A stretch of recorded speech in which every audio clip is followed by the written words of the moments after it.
Halo teman-teman remaja, selamat datang di channel kami yang selalu penuh dengan konten-konten seru dan menarik.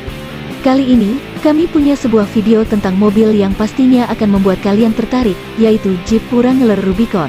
Rubicon adalah salah satu jenis kendaraan mewah yang diproduksi oleh perusahaan mobil Amerika, Jeep.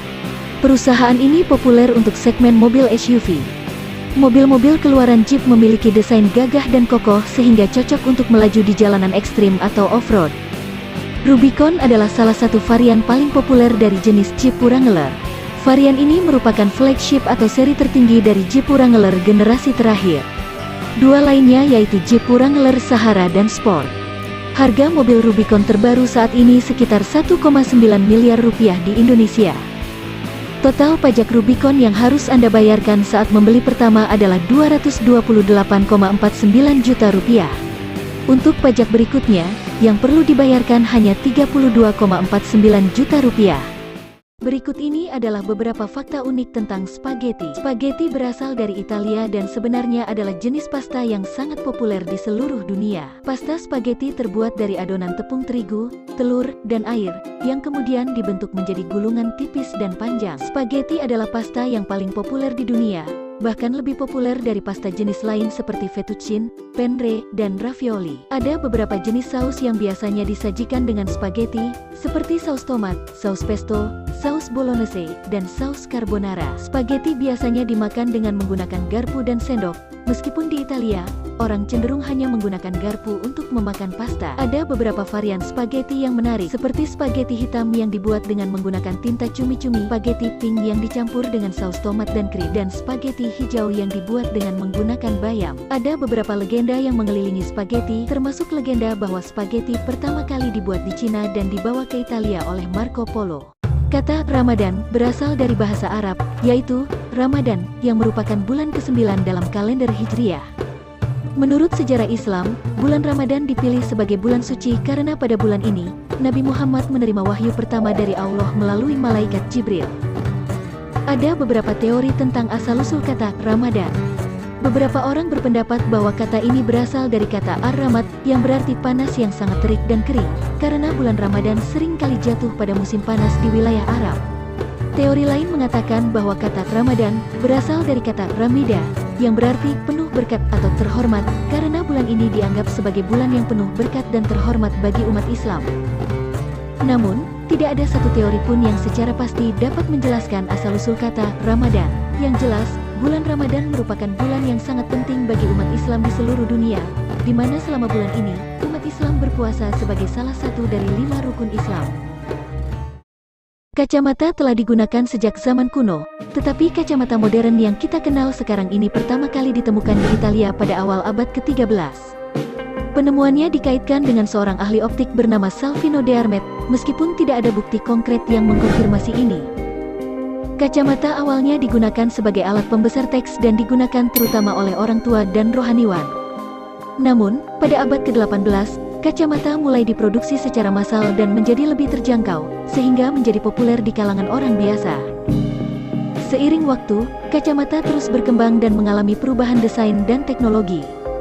Pada akhir abad ke-19, kacamata mulai dilengkapi dengan gagang kepala untuk meningkatkan kenyamanan saat digunakan, dan pada abad ke-20, lensa kaca diganti dengan lensa plastik yang lebih ringan dan lebih mudah diproduksi.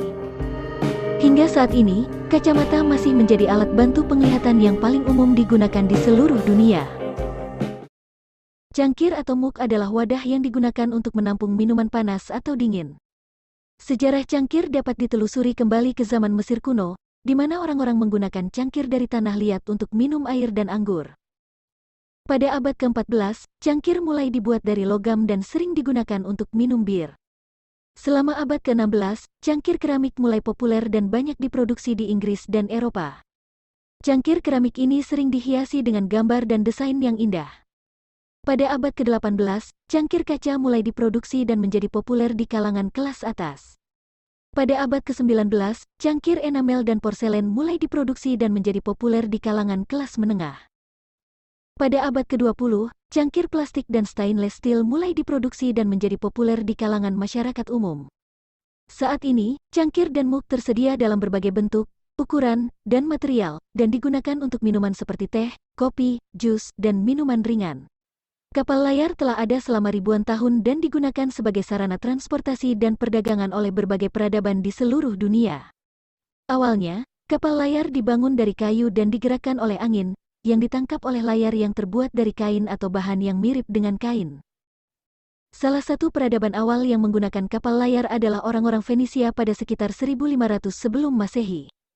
Mereka membangun kapal-kapal yang dapat berlayar ke berbagai tempat di Mediterania dan menggunakan kapal-kapal itu untuk berdagang dengan berbagai bangsa di sekitar kawasan tersebut. Selama abad kuno, kapal layar juga digunakan oleh bangsa Yunani dan Romawi. Kapal-kapal ini dirancang untuk melakukan perjalanan jarak jauh dan seringkali digunakan untuk kepentingan militer. Selama abad pertengahan, kapal layar menjadi sarana transportasi utama di seluruh dunia. Kapal-kapal besar seperti kapal layar Viking dan kapal layar China digunakan untuk menjelajahi seluruh dunia dan melakukan perdagangan antar bangsa. Pada abad ke-15 dan ke-16, kapal layar digunakan oleh penjelajah Eropa seperti Christopher Columbus dan Vasco da Gama untuk menjelajahi dunia dan menemukan rute baru ke Asia. Namun, dengan munculnya mesin uap pada abad ke-19, kapal layar mulai digantikan oleh kapal-kapal yang digerakkan oleh mesin. Meskipun begitu, kapal layar masih digunakan untuk kepentingan tertentu seperti untuk balap kapal, kegiatan pariwisata, atau untuk memelihara tradisi dan warisan budaya. Tato atau tato telah ada sejak zaman prasejarah dan ditemukan di berbagai budaya di seluruh dunia. Berikut adalah sejarah singkat tentang tato. Tato telah ada sejak zaman prasejarah dan ditemukan di beberapa mumi dari zaman Neolitikum dan zaman es. Di banyak budaya kuno, tato digunakan sebagai tanda keberanian, kehormatan, atau keagamaan. Misalnya, bangsa Mesir kuno menggunakan tato untuk menunjukkan status sosial dan kebanggaan, sedangkan bangsa Polinesia menggunakan tato untuk menandai status dan identitas kelompok. Di Eropa abad pertengahan, tato seringkali digunakan sebagai tanda penghinaan atau penghukuman. Tato pada abad pertengahan juga digunakan oleh suku-suku asli di Amerika Serikat sebagai tanda penghargaan atau perlindungan. Tato menjadi populer di Barat pada abad ke-18 dan ke-19 ketika pelaut Eropa mulai membawa tato dari budaya Polinesia dan mengekspornya ke Eropa dan Amerika Utara. Permen karet pertama kali ditemukan pada tahun 1869 oleh seorang penemu asal Amerika bernama Thomas Adams. Pada awalnya, Adams mencoba membuat karet dari getah pohon cikel. Tetapi upaya ini tidak berhasil. Ia kemudian mencoba menjadikan cikel sebagai bahan dasar untuk membuat produk lain yang dapat dijual. Pada tahun 1870, Adams memulai usaha untuk menjual cikel sebagai bahan untuk permen karet. Ia membentuk perusahaan bernama Adams New York Chewing Gum, dan mulai memproduksi permen karet dengan bermacam-macam rasa seperti peppermint, wintergreen, dan cinnamon. Meskipun Adams telah berhasil memproduksi permen karet, namun masih banyak tantangan yang harus dihadapi dalam pemasarannya. Pada saat itu, permen karet dianggap sebagai produk yang tidak lazim dan tidak lazim di masyarakat Amerika. Adams berusaha untuk mempromosikan permen karet dengan memperlihatkan kegunaan dan manfaatnya yang tidak terduga. Upaya promosi Adams berhasil dan menjadikan permen karet semakin populer di Amerika. Pada tahun 1892, permen karet Adams menjadi permen karet pertama yang diproduksi secara massal di Amerika Serikat. Permen karet ini mulai diekspor ke berbagai negara, dan menjadikan Adams sebagai orang yang sukses dalam bisnis permen karet. Permen karet menjadi semakin populer dan telah berkembang dengan banyak merek dan jenis rasa yang berbeda di seluruh dunia. Meskipun bahan dasar permen karet telah berubah dari cikel ke bahan-bahan sintetis, sejarah permen karet tetap menjadi bagian penting dari sejarah industri makanan ringan.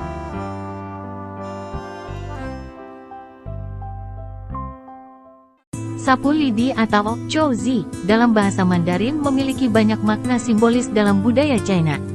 Berikut adalah beberapa fakta unik tentang sapu lidi menurut budaya China. Menurut kepercayaan rakyat China, sapu lidi dapat membawa keberuntungan.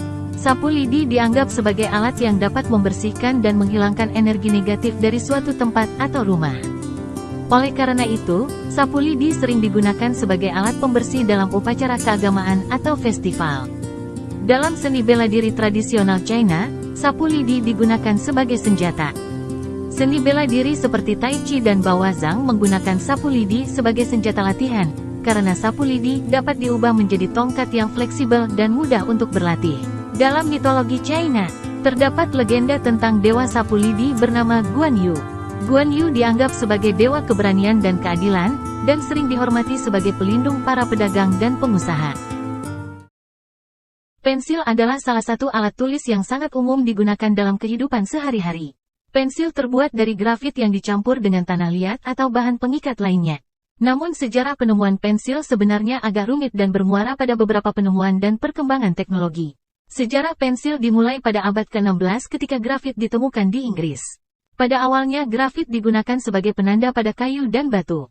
Pada akhir abad ke-18, terdapat penemuan oleh Nicolas Jacques Conte, seorang seniman dan ahli kimia asal Prancis, yang mencampurkan grafit dengan tanah liat dan memadatkan campuran tersebut untuk membuat batang pensil yang lebih tahan lama. Hal ini membuka jalan bagi produksi pensil massal. Pada awalnya pensil diproduksi dengan mengekstrak grafit dari tambang. Namun, pada abad ke-19, Carl von Faber-Castell mengembangkan metode untuk membuat grafit yang lebih halus dan seragam dengan menggiling grafit dan bahan pengikat dengan menggunakan mesin. Nozzle bensin biasanya terdiri dari selang bahan bakar, katup pengunci, katup sentuh, dan mekanisme pemicu. Ketika nozzle bensin dimasukkan ke dalam lubang tangki bahan bakar pada kendaraan, katup pengunci akan membuka, memungkinkan aliran bahan bakar keluar dari selang bahan bakar. Ketika katup pengunci terbuka, katup sentuh pada nozzle bensin akan terhubung dengan dinding dalam lubang tangki, sehingga mengurangi risiko tumpahan atau kebocoran bahan bakar. Saat bahan bakar mengalir ke dalam tangki kendaraan, mekanisme pemicu pada nozzle bensin akan diaktifkan, mengontrol aliran bahan bakar ke dalam tangki dan menghentikannya secara otomatis ketika tangki sudah penuh atau ketika batas tertentu sudah tercapai.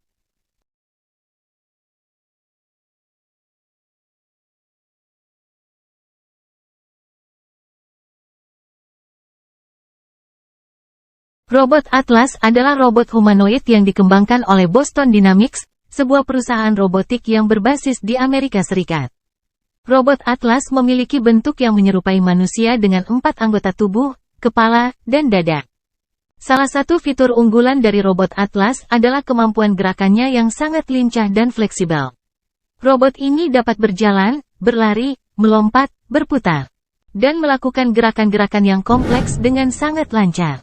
Selain itu, robot Atlas juga dilengkapi dengan berbagai sensor dan sistem penglihatan yang memungkinkannya untuk mengidentifikasi dan merespons lingkungan sekitarnya. Robot ini juga dapat dikontrol secara jarak jauh menggunakan teknologi telepresensi. Robot Atlas awalnya dikembangkan untuk digunakan dalam misi-misi militer dan penelitian. Mobil kepresidenan AS yang dikenal dengan sebutan The Beast memiliki beberapa fakta menarik, di antaranya, mobil ini bukan hanya sekadar mobil, tetapi lebih mirip tank. The Beast dilapisi dengan lapisan baja dan bahan-bahan yang dirancang untuk menahan serangan peluru dan bom. Kaca mobil tersebut setebal 13 cm, sehingga dapat menahan serangan bom atau senjata api. Mobil ini dilengkapi dengan senjata mesin M249 yang terletak di bagian belakang dan senapan serbu M4 di setiap pintu. Tangki bahan bakar mobil ini dirancang untuk menahan ledakan dan terbuat dari bahan yang tidak mudah terbakar.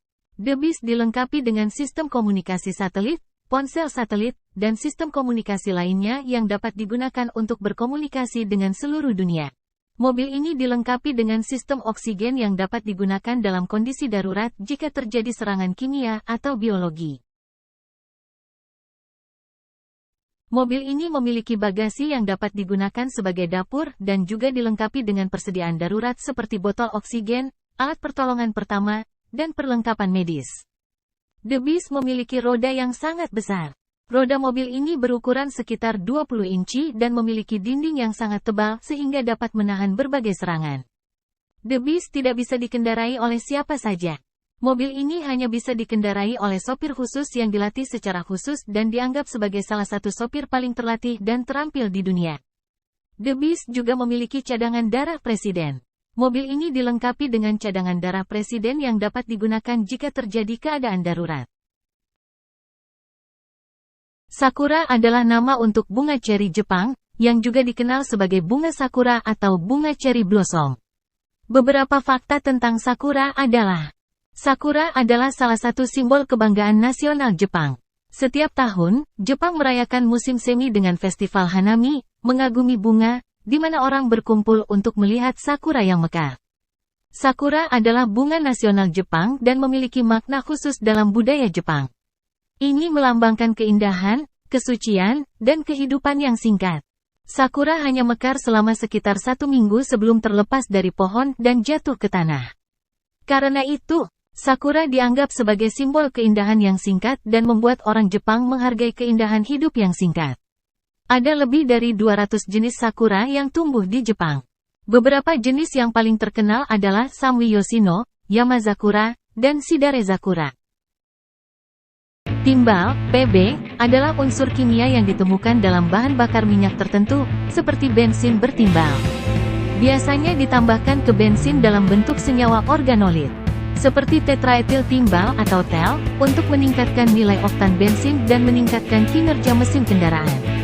Namun, penggunaan bahan bakar yang mengandung timbal telah terbukti berbahaya bagi kesehatan manusia dan lingkungan, karena timbal dapat menyebabkan keracunan dan kerusakan sistem saraf, kemampuan kognitif, dan perkembangan pada anak-anak, serta menghasilkan emisi yang berbahaya bagi kualitas udara dan lingkungan. Oleh karena itu, banyak negara sekarang telah melarang atau mengurangi penggunaan bahan bakar bertimbal dan beralih ke bahan bakar yang lebih ramah lingkungan.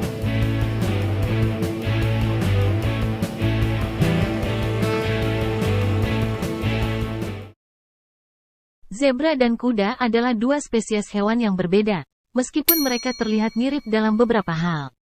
Zebra adalah hewan liar yang berasal dari Afrika. Sementara kuda adalah hewan yang telah dijinakkan dan sering digunakan oleh manusia sebagai hewan peliharaan atau untuk pekerjaan. Beberapa perbedaan yang mencolok antara zebra dan kuda adalah pola garis-garis hitam dan putih pada tubuh zebra yang khas dan tidak dimiliki oleh kuda, serta bentuk telinga dan ekor yang berbeda. Selain itu, zebra memiliki sifat-sifat perilaku yang berbeda dari kuda, seperti kecenderungan untuk menjadi lebih agresif dan sulit dijinakkan.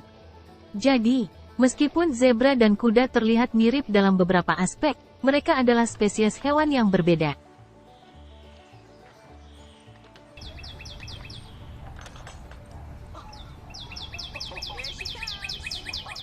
Bulan purnama cacing atau bulan purnama merah muda adalah istilah yang digunakan untuk menggambarkan fase bulan purnama pada bulan Maret atau April di belahan bumi utara. Bulan purnama cacing terjadi pada saat bulan berada tepat di antara bumi dan matahari, sehingga seluruh permukaan bulan yang menghadap ke bumi disinai oleh sinar matahari dan terlihat sepenuhnya terang. Istilah cacing dalam nama ini berasal dari tradisi suku asli Amerika Utara yang mengaitkan bulan purnama pada bulan Maret atau April dengan aktivitas cacing yang keluar dari tanah pada musim semi. Bulan purnama merah muda atau pink moon adalah fenomena bulan purnama yang terjadi setiap April. Kendati bernama merah muda, fenomena ini tak lantas membuat bulan tampak berwarna pink. Penamaan pink moon merujuk pada almanak petani atau Farmer's Almanac yang umum digunakan di Amerika Serikat dan Eropa. Saat April, dua wilayah tersebut sedang ditumbuhi bunga plok, tumbuhan sejenis geranium yang memiliki warna kelopak merah muda. Topeng tradisional Jepang, juga dikenal sebagai no atau nogaku, adalah jenis topeng yang digunakan dalam pertunjukan teater tradisional Jepang yang juga dikenal sebagai no. Topeng ini memiliki bentuk dan ukuran yang berbeda-beda, dan setiap topeng mewakili karakter yang berbeda dalam cerita yang dipentaskan. Topeng no terbuat dari kayu, kain, dan bahan-bahan alami lainnya seperti rambut manusia, bulu burung, dan tanduk binatang. Mereka dirancang untuk menciptakan efek yang dramatis dan mampu mengekspresikan emosi dan karakter dari karakter yang diwakili. Beberapa topeng no juga memiliki kekuatan supranatural dan dianggap memiliki kemampuan untuk menolak roh jahat dan membawa keberuntungan. Ada banyak jenis topeng no yang digunakan dalam pertunjukan teater tradisional Jepang. Beberapa contoh termasuk topeng Okina, yang mewakili karakter yang bijaksana dan tua, Hanya, yang mewakili karakter wanita yang telah berubah menjadi setan karena kesedihan atau kemarahan, dan Tengu, karakter setengah manusia dan setengah burung yang dianggap sebagai makhluk halus dalam mitologi Jepang.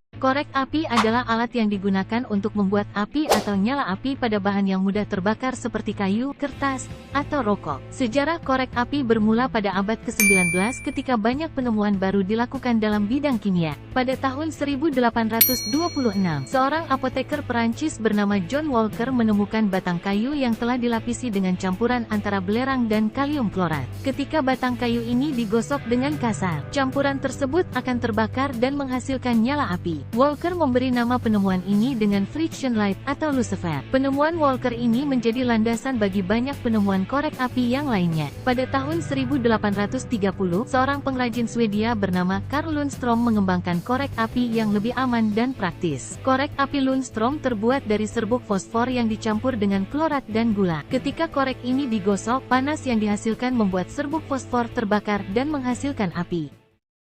Baterai adalah sebuah alat yang menghasilkan arus listrik melalui reaksi kimia. Penemuan baterai modern berasal dari beberapa penemuan dan eksperimen sepanjang sejarah. Penemuan baterai modern yang paling terkenal adalah oleh Alessandro Volta pada tahun 1800. Volta membangun tumpukan volta yang terdiri dari tumpukan bergantian logam dan kain basah yang direndam dalam larutan garam. Tumpukan ini menghasilkan arus listrik yang stabil dan kuat. Namun, sebelum Volta, beberapa peneliti telah melakukan eksperimen dengan zat-zat kimia yang menghasilkan listrik. Pada tahun 1745, awal Georg von Claeys menemukan kapasitor, alat penyimpanan listrik sementara yang kemudian dikenal sebagai baterai Leyden. Pada tahun 1780-an, Luigi Galvani menemukan bahwa aliran listrik dapat menyebabkan kontraksi otot dan membuat teori animal elektrisitas yang kemudian digunakan oleh Alessandro Volta untuk mengembangkan baterai. Sejak penemuan Volta, teknologi baterai terus berkembang.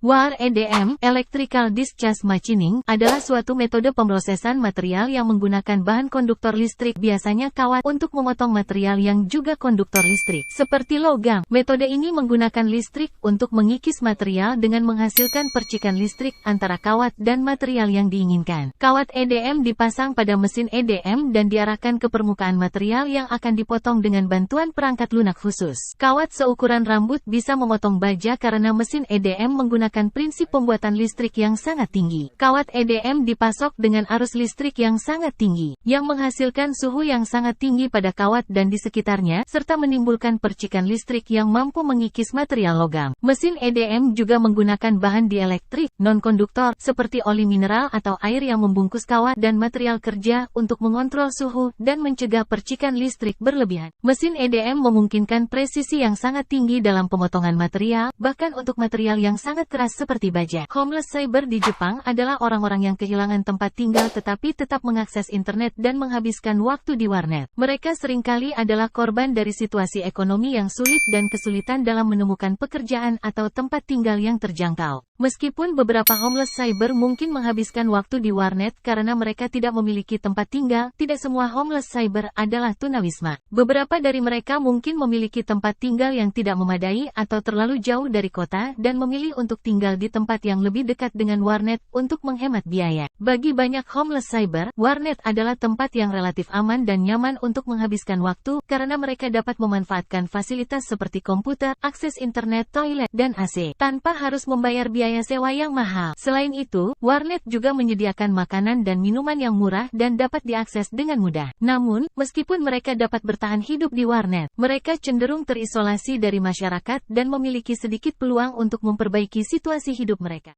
Pada zaman dahulu, orang pedalaman Arab umumnya membangun tembok rumah mereka dengan menggunakan bahan-bahan alami yang tersedia di sekitar mereka. Bahan-bahan yang biasa digunakan antara lain tanah liat, batu-batu kecil, dan jerami. Proses pembuatan tembok dimulai dengan mencampurkan tanah liat dengan air dan jerami. Kemudian adonan tersebut diaduk hingga merata. Adonan tersebut kemudian dibentuk menjadi balok-balok atau bata-bata kecil yang kemudian dikeringkan di bawah sinar matahari. Setelah balok-balok atau bata-bata tersebut kering, mereka digunakan untuk membangun dinding rumah. Biasanya, dinding rumah dibangun dengan menumpuk balok atau bata-bata tersebut secara berlapis-lapis dan menyusunnya dengan rapat, menggunakan campuran tanah liat yang sama sebagai perekat. Selain menggunakan balok atau bata-bata, orang pedalaman Arab juga dapat menggunakan batu-batu kecil untuk membangun tembok rumah mereka. Batu-batu kecil tersebut dapat diatur secara rapi dan dipasang dengan menggunakan campuran tanah liat dan pasir sebagai perekat. Kata Mesir berasal dari bahasa Yunani kuno Aegyptos yang berarti, tanah tempat sungai Nil berada. Kata ini kemudian diadaptasi ke dalam bahasa Latin sebagai Aegyptus, dan selanjutnya diserap ke dalam bahasa-bahasa lain seperti bahasa Inggris, bahasa Indonesia, dan bahasa lainnya. Dalam bahasa Arab, Mesir disebut dengan Misr.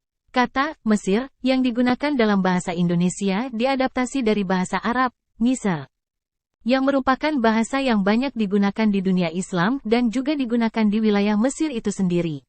Sebagai tambahan, bahasa Arab adalah salah satu bahasa resmi di Mesir dan digunakan dalam banyak situasi resmi di negara itu.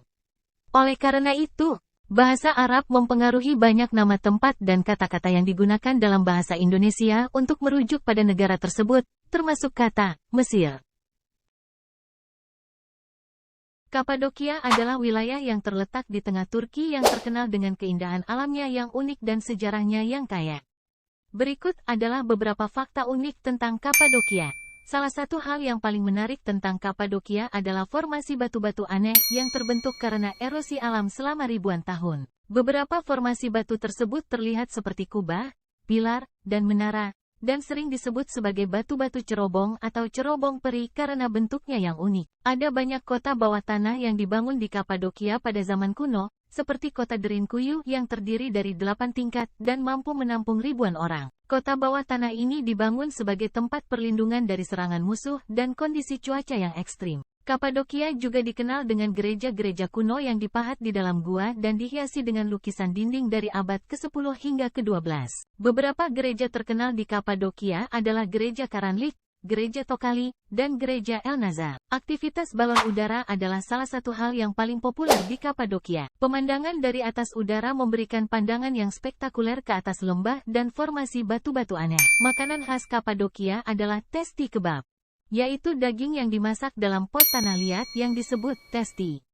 Pot tersebut kemudian dipecah untuk mengeluarkan daging yang telah matang. Itulah beberapa fakta unik tentang Kapadokia. Wilayah ini merupakan tempat yang menarik untuk dikunjungi bagi pecinta sejarah, penggemar alam, dan wisatawan yang mencari pengalaman yang berbeda. Ada beberapa fakta menarik tentang matahari terbenam. Berikut adalah beberapa di antaranya. Matahari terbenam terlihat merah karena cahaya matahari harus melewati lebih banyak atmosfer bumi saat matahari berada di cakrawala. Hal ini menyebabkan cahaya dengan panjang gelombang yang lebih pendek, seperti biru dan ungu, tersebar di seluruh langit. Sementara cahaya dengan panjang gelombang yang lebih panjang, seperti merah, oranye, dan kuning, lebih sulit tersebar, sehingga mereka menciptakan warna merah yang intens pada matahari terbenam. Saat matahari terbenam, gravitasi bumi menarik cahaya matahari ke bawah, sehingga cahaya tersebut harus melewati jarak yang lebih panjang melalui atmosfer bumi. Ini menyebabkan cahaya terlihat lebih kabur dan berbentuk seperti bola atau diskus. Warna langit selama matahari terbenam dapat berubah tergantung pada kondisi cuaca dan kualitas udara di tempat Anda berada. Pasca terbelahnya Kerajaan Mataram Islam dengan ditandainya Perjanjian Giyanti tahun 1755, tradisi bersedekah tetap berlanjut di dua kerajaan besar di Ngayogyakarta dan Surakarta. Tradisi untuk bersedekah dan memberi makan orang-orang miskin ini berlanjut di Keraton Surakarta yang ketika itu dipimpin oleh Pakubuwono atau PB ke-10 tahun 1893 sampai tahun 1939 Masehi. Selama menduduki jabatan sebagai Raja, Pakubuwono ke-10 memiliki kebiasaan yang patut untuk ditiru sebagai seorang pemimpin. Kebiasaan Pakubuwono X adalah memberikan sedekah kepada kaum fakir miskin pada hari Kamis. Dari situlah muncul sebutan bagi orang-orang yang menerima pemberian dari Pakubuwono ke-10 dengan nama Wong Kemisan. Secara perlahan sebutan itu menjadi Wong Ngemis. Sebutan itu kemudian dipersingkat dan diakui dalam bahasa Indonesia menjadi kata pengemis. Dahulu kata pengemis tidak dikenal sebagai konotasi kata peminta-minta. Kata pengemis sama kali muncul dalam koran Bromartani pada tahun 1895. Suspensi daun adalah sistem suspensi yang terdiri dari beberapa lapisan pegas atau daun baja yang saling berhubungan dan diletakkan secara horizontal di antara sumbu roda dan kerangka mobil.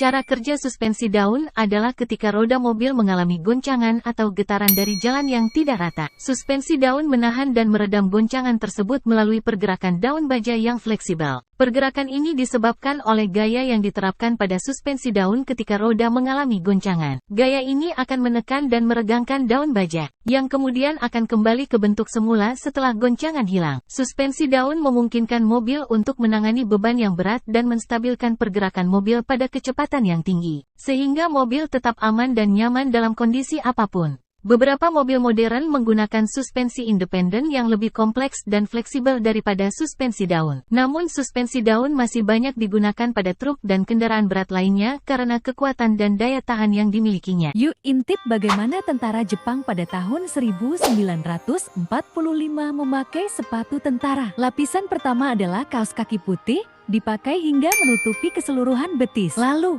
pakai sepatu tentara dari bahan kulit dengan tali yang dikaitkan di bagian belakang pangkal sepatu di atas tungkai kaki. Dilanjutkan memakai putis. Putis adalah selembar kain panjang melingkari kaki secara spiral dari pergelangan kaki ke lutut untuk perlindungan dan penyangga. Mengapa orang Jepang ribet memakai perlengkapan tersebut? Konon katanya, lapisan-lapisan tersebut dirancang untuk menyesuaikan medan perang di Asia Pasifik yang penuh dengan duri, nyamuk, dan lintah.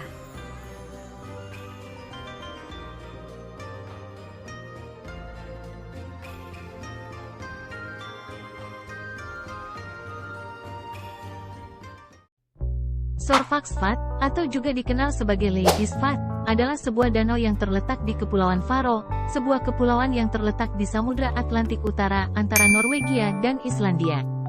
Salah satu keunikan utama dari Sorfaxfat adalah bahwa sebuah tebing curam terletak di sebelah barat daya danau yang memberikan pemandangan indah dan spektakuler. Tebing curam tersebut disebut Traelanipan, dan terletak sekitar 30 meter di atas permukaan air danau. Saat dilihat dari sudut tertentu, Traelanipan memberikan ilusi optik yang menarik, di mana tampak seolah-olah danau ini mengapung di udara. Hal ini disebabkan oleh posisi tebing yang berada di ketinggian dan sudut pandang yang tepat, sehingga tampak seolah-olah tepi danau tidak menyentuh tanah. Selain itu, Sorfaxfat juga merupakan danau terbesar di Kepulauan Faroe.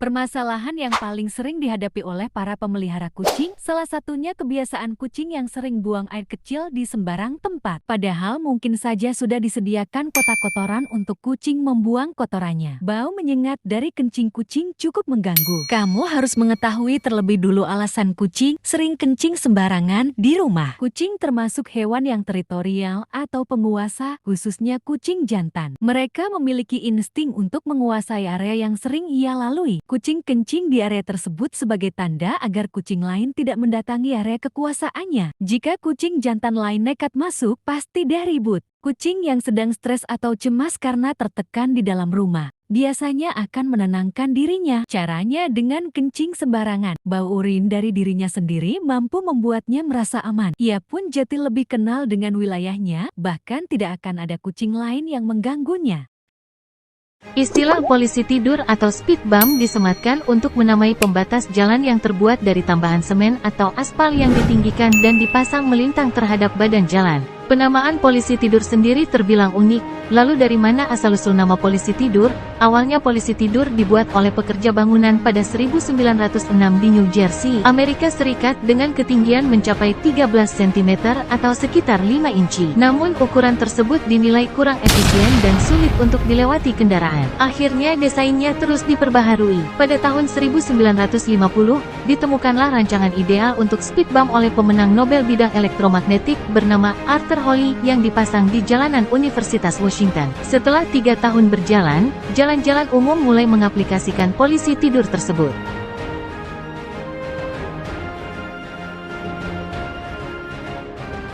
Opor ayam juga ternyata bentuk asimilasi dari kerajaan Mughal di India. Pada zaman itu, terdapat sajian yang bernama korma, yang diambil dari bahasa Urdu yang merupakan sebuah cara memasak daging dengan memakai susu atau yogurt. Sedangkan di Indonesia, Opor ayam dimasak memakai santan. Sajian ini masuk pertama kali melalui pesisir sesuai dengan catatan pada abad ke-16 dituliskan bahwa saudagar-saudagar India berdagang di pesisir pantai. Opor disajikan dengan kuah santan dalam bahasa Jawa, santen. Kepanjangan dari menowo salah nyuwun pangapunten. Artinya jika salah mohon dimaafkan. Ayam dalam bahasa Jawa disebut pitik, menyimbolkan kata sepi ing rasa serik lan runtik, atau sepi dari rasa iri dengki dan amarah. Kupat yang menjadi pasangan opor berasal dari kata kulo lepat. Artinya saya mengakui punya salah juga. Ketika Idul Fitri, makanan-makanan tersebut dihidangkan sebagai simbol saling memaafkan.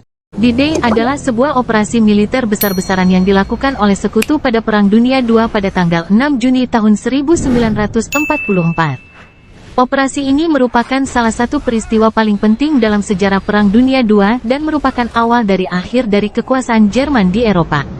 Pada D-Day, lebih dari 156.000 tentara sekutu dari Amerika Serikat, Britania Raya, Kanada, Prancis, dan negara-negara lainnya mendarat di pantai Normandia di Prancis Utara.